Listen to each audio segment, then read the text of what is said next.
वयात मुंबई पुण्यातील टॉप 9 बातम्या। मुंबई ठाणे रायगड जिल्ह्यामध्ये येत्या काही दिवसांमध्ये तापमान वाढणार असल्याचा अंदाज। 23 आणि 24 तारखेला उष्ण वातावरणासाठीचा येलो अलर्ट। फेब्रुवारीमध्येच यंदा उन्हाळ्याची चाहूल जी आहे ती लागायला सुरुवात झाली।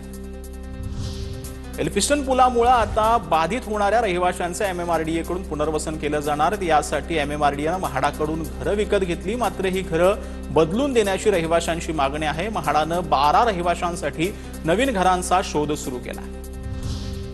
ठाणे मुंबईतील 5000 म्हाडांच्या घराची लॉटरी लवकरच निघणार आहे। मुंबईतील 3000 आणि ठाण्यातील 2000 घरांचा समावेश असणार आहे।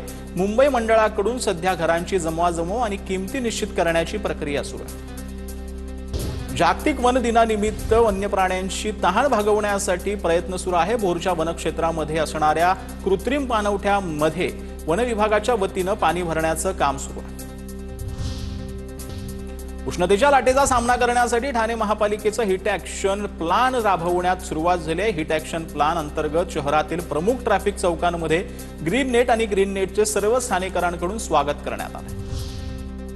पुणे महापालिकेमध्ये राजकीय पदाधिकारी आणि प्रशासकीय अधिकाऱ्यांची समन्वय समिती असणार आहे। सर्वसाधारण सभेचे कामकाज वेळेत पूर्ण व्हावं यासाठी समिती असणार आहे।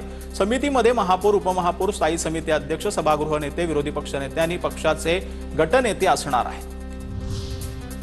मुंबई मेट्रो 3 मधून प्रवास करताना मोबाईल नेटवर्क गायब होण्याची शक्यता आहे। मेट्रो प्रशासनानं दूरसंचार पायाभूत सुविधा करार रद्द करण्याचा निर्णय घेतल्याची माहिती आहे। करारातील अटी पूर्ण न झाल्यानं सेवा समाप्त करण्याची शक्यता आहे।